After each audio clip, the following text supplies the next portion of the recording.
Hello दोस्तों, welcome to my YouTube channel Ayush tutorial. कैसे हो आप लोग सब? उम्मीद करता हूँ अच्छे ही होंगे। आज के हम इस वीडियो में, इस लेक्चर में एक्सरसाइज से क्वेश्चन स्टार्ट करने वाले हैं। और ये हमारा लास्ट चैप्टर है फिजिक्स का, क्लास 10 का। और ये कम से कम हमारा 34 या 35 डेज हमारे हो चुके हैं।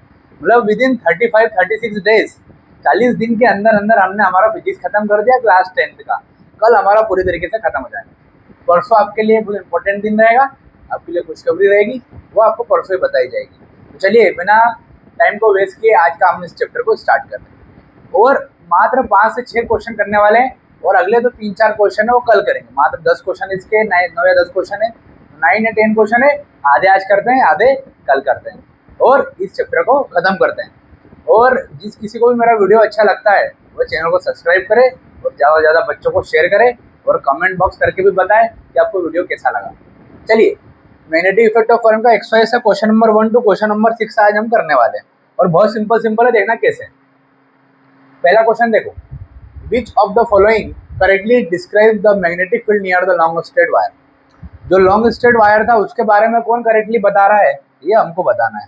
और कितना सिंपल है, उसने बोला है कि लॉन्ग स्ट्रेट वायर। अब लॉन्ग स्ट्रेट वायर से तो हमने मैग्नेटिक फील्ड देखी थी, कैसी बनती है, कॉन्सेंट्रिक सर्कल्स के फॉर्म में। कैसी बनती है? कॉन्सेंट्रिक सर्कल्स के फॉर्म में बनती है। मतलब हम देख लेते हैं। पहला है the field consist of straight line perpendicular to the wire. दूसरा है the field line consist straight line parallel to the wire, ये भी नहीं है। The field consist of radial line originated from the wire, ये भी नहीं है। The field consist of concentric circles. समझ में आ गई ना बात? समझ में आ गई ना बात? बस ये हमारा आंसर। आगे बढ़ो, दूसरा क्वेश्चन देखते हैं। एमसीक्यू में पूछा था भैया, ये भी एमसीक्यू का क्वेश्चन है हमारा। देखो अगला क्वेश्चन क्या बोल रहा है। ये क्या भैया, एड पिक्चर, एक टेक्स्ट नहीं भैया, हमको ये कोई ऐड नहीं करना है। चलो देख लेते, क्वेश्चन देख लेते हैं अपन। तो बहुत सिंपल है। At the time of the short circuit, जब भी शॉर्ट सर्किट होता है तब क्या होता है, लाइव वायर और जो अपना न्यूट्रल वायर रहता है वो नेगेटिव रहते हैं। मतलब वो उनके जो वायर्स है वो खुले रहते हैं, उन पर जो कोटिंग रहती है ना वो खुल जाती है, वो आपस में टकरा जाते हैं। तो वहाँ पर आपको शॉर्ट सर्किट देखने को मिलता है। मतलब वो यहाँ पर चीज़ बता रहा है। At the time of short circuit the current. अब करंट क्या हो जाता है, सीधी बात है, 2 वायर मिल जाने तो करंट बढ़ जाना है। करंट बढ़ जाना है तो क्या हो जाएगा, इंक्रीज हेवनली। क्या हो जाएगा, इंक्रीज हेवनली। ये हो जाएगा अपना आंसर। ये सेकंड का जो आंसर हो जाएगा, रिड्यूस सब्सटेंस नहीं, ये नहीं होगा, डज चेंज नहीं, ये नहीं होगा, वेरी करना है, ये भी नहीं होगा। इंक्रीज हेवनली हो जाएगा, हेवली इंक्रीज हो जाएगा, हेवली इंक्रीजेस, मतलब ज़्यादा से ज़्यादा करंट बढ़ जाएगा। तीसरा क्वेश्चन देखते हैं, बहुत सिंपल है। देखो तीसरा क्वेश्चन क्या है, state whether the following statement are true और फॉल्स। ट्रू और फॉल्स बताना है भी आपने। पहला देखते हैं, the field at the centre of long circular coil carrying current will be parallel and straight line. एक तो ये क्वेश्चन है। दूसरा क्या है, a wire with a green insulation is usually live wire of the electric circuit. बस 2 ही है। अरे 4 थे ना भैया। ठीक है, इस साल मतलब कम कर दिया, कोई बात नहीं भैया। पिछले साल तक इसमें 4 क्वेश्चन थे एमसीक्यू के, ट्रू फॉल्स। अभी 2 ही है, ये दोनों आपको आते हैं, आप लोग इसको कर लेना। देखो इसका तो सीधा सीधा दिख रहा है, वायर जो है वो ग्रीन वायर इंसुलेशन के लिए नहीं भैया। ग्रीन वायर तो जो होता है ना वो अर्थिंग के लिए यूज किया जाता है। रेड वायर लाइव वायर को बोलते हैं हम, और ब्लैक वायर न्यूट्रल वायर को बोलते हैं हम। तो ये तो आप लोग देख लेना, ठीक है। तो ये गलत हो जाएगा, ये गलत हो जाएगा, ठीक है ना। The wire with a green insulation is live wire. नहीं, लाइव वायर में कौन सा कलर यूज किया जाता है, रेड कलर का। तो ये फॉल्स हो जाएगा, ये हमारा क्या हो जाएगा, फॉल्स हो जाएगा, ठीक है। अब ये हो जाएगा, द फील्ड एट सोलोनाइड वाला आ जाएगा क्वेश्चन ये वाला। तो इस क्वेश्चन को आप लोग कर लेना, बहुत सिंपल है, कोई दम नहीं उसमें। चलो अगला देखते हैं, list any 2 methods producing a magnetic field. 2 method आपको बताना है जिससे मैग्नेटिक फील्ड प्रोड्यूस होती है, और बहुत सिंपल मेथड है। वह मैग्नेटिक फील्ड किससे बनती है, एक तो अपन परमानेंट मैग्नेट रख दो, उससे बन जाएगी। ये भी आप लोग कर लेना, क्या कर लेना, परमानेंट मैग्नेट रख दो, परमानेंट मैग्नेट, तो मैग्नेटिक फील्ड बन जाएगी। और कहाँ से बनेगी, हमने पढ़ा चैप्टर में, जब लॉन्ग स्ट्रेट वायर में से करंट पास कर देंगे तो वहाँ पर मैग्नेटिक फील्ड बन जाएगी। तो 2 तरीके से यहाँ पर मैग्नेटिक फील्ड बन सकती है। पहला तरीका क्या था, परमानेंट मैग्नेट रख के, जो हमने इनिशियली हमारा जो हमने देखा था वो। दूसरा तरीका क्या हो सकता है कि अगर एक स्ट्रेट वायर में से करंट पास करते हैं तो भी वहाँ पर मैग्नेटिक फील्ड बनती है। सर्कुलर वायर में भी पास किया था, मैं सर्कुलर लूप में करंट पास किया था, तो भी वहाँ पर मैग्नेटिक फील्ड बनी। तो 2-3 तरीके हो सकते हैं जिससे मैग्नेटिक फील्ड बनती है, वही तरीके हमको बताना है। चलिए, व्हेन द फोर्स एक्सपीरियंस, अगला क्वेश्चन है हमारा, 2 क्वेश्चन और बचे, बहुत सिंपल है, जल्दी हो जाएगा वीडियो हमारा आज का। When is the force experienced by a current carrying conductor placed in a magnetic field largest? When is the force experienced by a current carrying conductor placed in the magnetic field is largest? देखो बहुत simple है। क्या simple है? कुछ भी नहीं बोला है कि अगर कंडक्टर को हम कहाँ में रखते हैं, मैग्नेटिक फील्ड में रखते हैं। कहाँ में रखते हैं? मान लो ये मैग्नेटिक फील्ड है, ये मैग्नेटिक फील्ड है, ये क्या है, ये मैग्नेटिक फील्ड भैया ऐसी बनती है, ऐसी शो करना पड़ता है हमको, या तो ऐसी शो करना पड़ता है या डॉटेड लाइन वाली शो करना पड़ता है।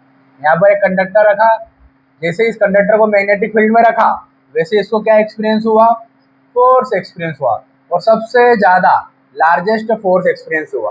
तो लार्जेस्ट फोर्स एक्सपीरियंस कब होगा? तो सुनना बात को ध्यान से, इसका एक फॉर्मूला होता है फोर्स का, क्या होता है, QV साइन थीटा, ये फॉर्मूला होता है।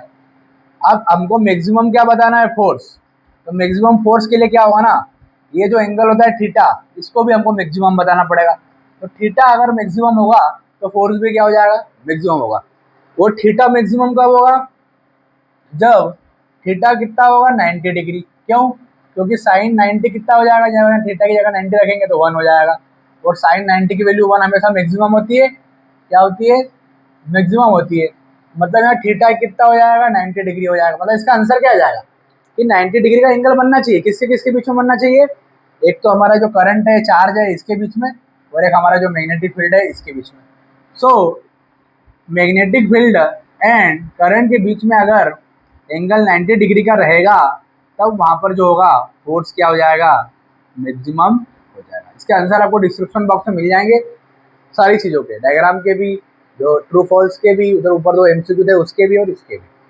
तो इसमें सिंपल सा आंसर ये आएगा कि फार्मूला हमको पता था, F=QV साइन थीटा होता है। थीटा अगर मैक्सिमम हो जाएगा तो फोर्स भी मैक्सिमम हो जाएगा, और थीटा मैक्सिमम कब होगा, जब थीटा की वैल्यू होगी 90 डिग्री। और 90 डिग्री का मतलब क्या होता है बेटा, 90 डिग्री का मतलब ये होता है बेटा कि 90 डिग्री का मतलब होता है कि परपेंडिकुलर। कौन परपेंडिकुलर होंगे? When the direction of current, इसका आंसर ये आएगा, डायरेक्शन ऑफ, आंसर वाले के डिस्क्रिप्शन बॉक्स में आपको दे दूंगा मैं, और आगे चल के आपको PDF भी मिलेगी, टेंशन ना ले। बस जितना सपोर्ट आप हमको करोगे, बस सीधी सी बात है ना, आप जितना हमको आगे लेके जाओगे उतना आप भी आगे जाते जाओगे। अगर आपको सपोर्ट के बिना हम कुछ भी नहीं है बेटा, इसलिए चैनल को लाइक और सब्सक्राइब करना ना भूलें। तो डायरेक्शन ऑफ करंट, देखो डायरेक्शन ऑफ करंट और direction of magnetic field and direction of magnetic field, direction of current और डायरेक्शन ऑफ मैग्नेटिक फील्ड क्या होता है, आपस में perpendicular to each other, perpendicular to each other, so the force become maximum, और force क्या हो जाएगा, मैक्सिमम हो जाएगा। आगे बात समझ में है कि नहीं आ गई? चलो, ये हो गया हमारा अगला क्वेश्चन कि मैक्सिमम फोर्स कब लगेगा, जब करंट और direction of current and direction of magnetic field perpendicular to each other होंगे, जब वहाँ पर मैक्सिमम फोर्स लगेगा। चलिए आखिरी क्वेश्चन देखते हैं हमारा आज का, बहुत सिंपल क्वेश्चन है, देखना ध्यान से कैसे। चलो करते हैं। क्वेश्चन में ये बोल रहा है, इधर से पढ़ देते हैं, आपको दिख रहा होगा सभी। इमेजिन, हमको इमेजिन करना है that you are sitting in a chamber with your back to one wall, an electron of beam moving horizontally from back wall towards the front wall। क्या हो रहा है, सपोज किया आप कोई, जो भी ऑनलाइन बच्चे हैं, आप अपने आप को ही इमेजिन करें, या जो भी ऑफलाइन बच्चे बैठे आप भी अपने आप को इमेजिन करें। सिर्फ 2 मिनट का क्वेश्चन है, ध्यान देना सभी जन, ध्यान देखो इधर।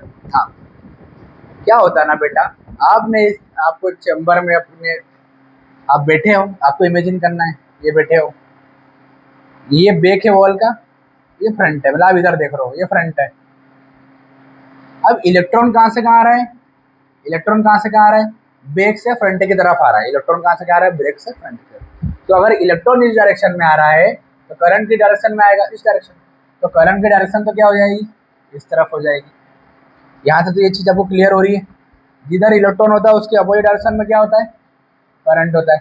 ठीक है, अभी इतना बोला क्वेश्चन में कि इलेक्ट्रॉन लेफ्ट बैक टू का जा रहा है, फ्रंट जा रहा है। आगे क्या बोला देखते हैं। अभी आप लोगों को इमेजिन करना, या आप यहाँ बैठे हो सभी जन, आपके पीछे से इलेक्ट्रॉन आ रहा है इधर बैक से फ्रंट, और क्या हो जा रहा है, ये डिफ्लेक्ट हो जा रहा है, deflect bye strong magnetic field, मतलब यहाँ पर एक मैग्नेटिक फील्ड है, इससे डिफ्लेक्ट हो गया, तो कहीं ना कहीं इलेक्ट्रॉन कहाँ आएगा, आखिरी में नीचे ही आना है, तो फोर्स कहाँ लग जाएगा, नीचे की तरफ लग जाएगा, फोर्स कहाँ लग जाएगा, नीचे की तरफ, फोर्स कहाँ लग जाएगा, फोर्स लग जाएगा नीचे की तरफ, कहाँ लग जाएगा फोर्स, नीचे की तरफ लग जाएगा, कहाँ लग जाएगा फोर्स, नीचे की तरफ लग जाएगा। तो खत्म होगा क्वेश्चन, देना कैसे, आप यहाँ पर बैठे हो, बैक से फ्रंट तक इलेक्ट्रॉन आया है, इलेक्ट्रॉन जिधर भी आया उसका magnetic field, strong magnetic field से डिफ्लेक्शन मिलेगा, डिफ्लेक्शन मिलेगा, मैक्सिमम चांस है कहाँ आ जाएगा, नीचे आ जाएगा। तो हम मान रहे फोर्स किधर लग गया, नीचे लग गया, करंट किधर है, इधर है। और बोल रहा है what is the direction of the magnetic field, हमको बताना है, हमको करंट की डायरेक्शन दे दी, हमको फोर्स की डायरेक्शन पता है कि स्ट्रॉन्ग मैग्नेटिक फील्ड के बाद डिफ्लेक्ट का हो जाएगा नीचे, फोर्स भी हमको पता है, पता क्या करना है, मैग्नेटिक फील्ड की डायरेक्शन पता करना है, मैग्नेटिक फील्ड की डायरेक्शन क्या होगी। तो देखो हमको फ्लेमिंग का लेफ्ट हैंड टूल पढ़ा है, फ्लेमिंग का लेफ्ट हैंड टूल क्या बोलता है, ये फोर्स को शो करता है, थंब डायरेक्शन ऑफ फोर्स, ये four finger direction of magnetic field को शो करती है, या middle finger direction of current को शो करती है। तो हम पहले डायरेक्शन ऑफ करंट देख लेते हैं, देखो ये रहा, ये रहा, देखो यहाँ पर ये अच्छे तरीके से आपको नजर आ रहा होगा डायग्राम में, सभी को दिख रहा है सभी को, ये डायरेक्शन ऑफ करंट बता रहा है, ये डायरेक्शन ऑफ फोर्स नीचे की तरफ, देखो नीचे की तरफ क्या डायरेक्शन ऑफ फोर्स, ये क्या डायरेक्शन ऑफ करंट है, और ये बीच वाली फिंगर जो है फील्ड को बता रहा है, और हमको वही तो बताना है मैग्नेटिक फील्ड। तो देखो ये अंदर की तरफ जा रही है, देखो तो करंट इधर है, इधर करंट है, इधर फोर्स है, इधर करंट है, और इधर क्या है, मैग्नेटिक फील्ड, ये इनसाइड आएगा अंदर, तो मैग्नेटिक फील्ड कहाँ आ जाएगा, direction inside, into the page, समझ में आ गई बात, इनसाइड द पेज या इनटू द पेज या इनटू द पैनल, ये हमारा आंसर आ जाएगा, ये आंसर हमारा लिख देना। जैसे आप कॉपी पे लिखोगे ना, तो कॉपी पे आंसर क्या आ जाएगा, इनटू द पेज, समझ में आ गई बात। ये छह क्वेश्चन हमारे आज खत्म हो गए, कल हम चालू करेंगे 7, 8 और 9, 2-4 क्वेश्चन हो रहे कल उसको फिनिश करेंगे, थोड़े अच्छे क्वेश्चन है कल, तो उनको सभी जन देखना, और कोई भी कल छुट्टी नहीं मारेगा ऑफलाइन में भी, और जो भी बेटा ऑनलाइन पढ़ाई कर रहे हैं आप लोग भी रेगुलर क्लासेस अटेंड करें, और आप गारंटी देता हूँ कि आप जो भी चीज़ में जो पढ़ा रहा हूँ आपको आपकी मंजिल तक जरूर पहुँचा दूंगा, और अच्छे मार्क्स सबके आ जाएंगे, अच्छी डायरेक्शन के साथ आप अच्छा सब्जेक्ट पसंद कर लोगे अपना, और आपकी मंजिल तक आप पहुँच जाओगे। इवन 11th होने के बाद भी आप सब्जेक्ट चेंज कर सकते हो, तो आप फिक्र ना करें, आयुष सर आपके साथ है, कोई भी आपको टेंशन लेने की आवश्यकता नहीं है। बस मेरे चैनल को सब्सक्राइब करें और ज़्यादा से ज़्यादा शेयर करें। अब मिलेंगे हमारे अगले वीडियो में कल अगले क्वेश्चनों के साथ।